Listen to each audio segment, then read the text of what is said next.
The human race calls out for direction. They want to know why they're here, what they're meant to do. Well, we're going to tell them. And once they understand how to live their lives, everything will be better.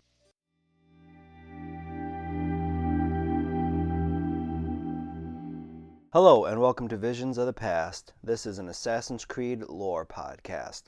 My name is Andrew, and I'm grateful to see that you have found this podcast. Today, we're going to talk about the person who gave us that quote, Warren Vidic. Vidic's first appearance is in the series' first game, Assassin's Creed. He would also have a major role in Assassin's Creed 3 and smaller roles or cameos in Assassin's Creed 2, Brotherhood, Revelations, Black Flag, and Rogue. He was also in the comics Assassin's Creed The Fall and Assassin's Creed The Chain. Vidic's name is fitting based on his role in the first Assassin's Creed, as Warren is Teutonic in origin and means enclosure, and was modeled and voiced by Philip Proctor. Warren's birth date is unknown, and nothing is known about his life until his service aboard the USS Maddox in 1964. While aboard the ship, he is already a member of the Templar Order, working under orders from William King Harvey, an agent within the CIA and a high-ranking assassin secretly working as a double agent for the Templars.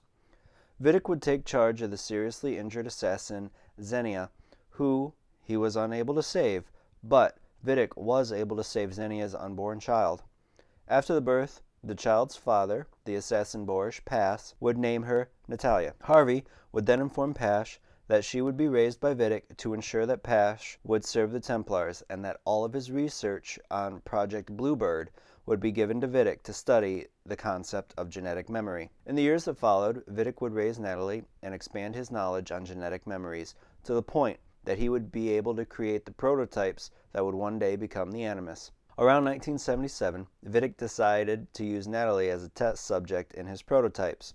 Natalie would relive the life of her father, and in doing so, found out that she was actually a hostage of the Templars. Natalie would take her revenge by managing to deliver a copy of the Animus blueprints to William Miles, and then escape Vidic's lab with an Apple of Eden that was used by her father as a bargaining chip to save the life of her and her mother. Over the next few years, Vidic would continue to work on his theories to the point that Abstergo Industries would allow him to run what would be known as the Animus Project, which would come into direct competition with Eileen Brock's Surrogate Initiative. This would lead Vidic to wiretap the phones, offices, and laboratories of Brock and her co-workers.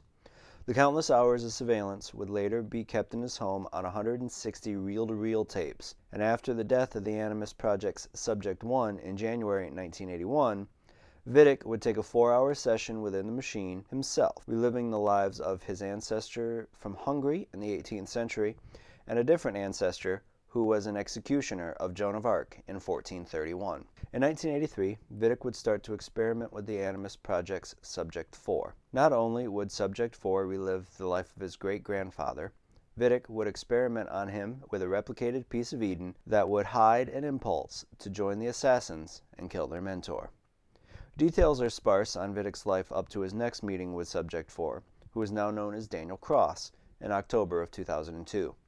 During this time, Vidic would continue to work on the Animus Project, bringing in more subjects and eventually becoming a member of the inner sanctum of the Templar Order. This membership would give Vidic access to all the plans of the Templar Order, and sometime between 2005 and 2010, Vidic would recruit Lucy Stillman to the Animus Project, and by 2011, Vidic would go so far as to have a group of people that Lucy knew and had lunch with attempt to kill her, and just before they could complete the task, Vidic would stop them and promise they would never bother her again. She would essentially become his right-hand man on the Animus Project, becoming the lead engineer and member of the Templar Order.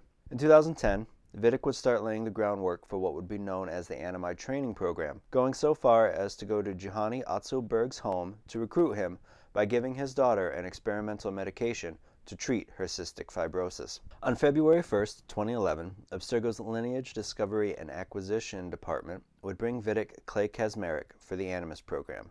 Within the program, Clay would become known as Subject 16.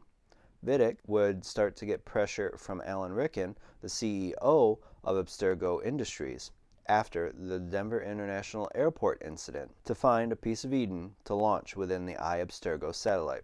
This pressure would lead Vidic to force Subject 16 to stay in the Animus for prolonged periods of time, sometimes for days on end. This would cause Subject 16 to suffer from the bleeding effect and to take his own life on August 8, 2012, before Vidic could find the location of a piece of Eden to power I Abstergo. While Vidic waited for lineage discovery and acquisition to find his next subject, he had Lucy Stillman assign a linguist and a historian to search through the Animus sessions of Subject 16. Vidic wouldn't have to wait long, though, as on September 1st, 2012, lineage and acquisition would bring him Desmond Miles, which Vidic would dub Subject 17. At first, Subject 17 would have difficulty syncing with his ancestor, but after Vidic threatened to induce a coma, Subject 17 would comply.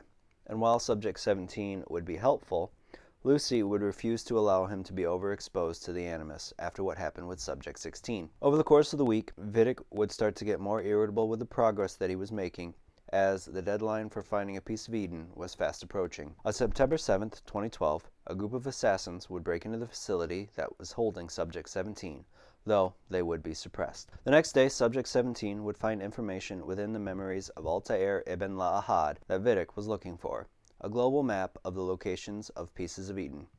In the conference room, after finding the map, Vidic would agree with 3 other men that Subject 17 should be terminated. Lucy, though, disagreed. Her thinking was that there was a chance that Desmond might have more information within his memories. Vidic would think that Lucy was overstepping her bounds and challenging his authority. But after putting Desmond to bed and having a conversation with Lucy, they would come up and initiate Project Siren, a plan to allow Subject 17 to escape in an attempt to get information from his genetic memories faster than within the Abstergo facility. Initiating the plan that night, Lucy Stillman would escort 17 back to Lucy's old assassin cell. On September 15th, 2012, Vidic would launch an attack on the assassin cell's location that Lucy took Subject 17 to. This attack would be a front for the real goal of the mission, the collection of Animus tapes from Subject 17's recent sessions that were left behind by Lucy. After the assassin's retreat, Vidic would keep in contact with Lucy under the pseudonym William M. Once Vidic returned to Abstergo's facility, he would begin mass training of Templar recruits using the Animi training program in the same way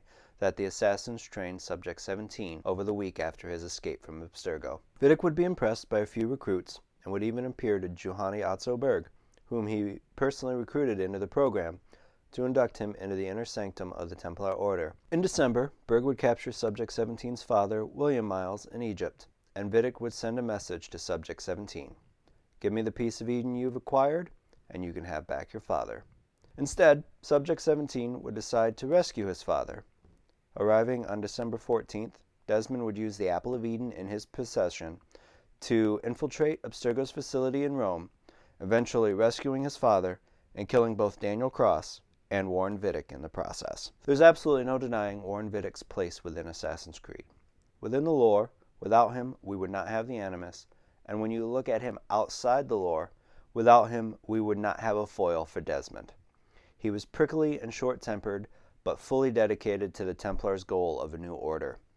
His work within the Animus would gather the information that would lead to Abstergo's game Liberation, as well as using a piece of Eden known as a crystal skull for secure communication with Alan Rickon. He also always thought that he had the upper hand, and this was shown most prominently when he died, thinking that Desmond would just hand over the apple to save his father instead of using it. We never really get a good idea about how old he is, but he has to have been born at the latest in 1946, as he had to have been 18 to serve on the USS Maddox.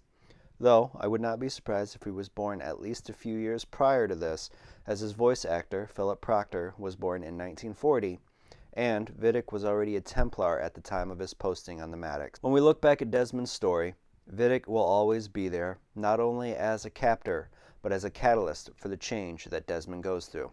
Thank you for your time. Please feel free to subscribe to the podcast, and you can find me on Twitter at visions_AC. Until next time, my assassin friends, make sure to follow the creed, and to those Templars listening, may the Father of Understanding guide you.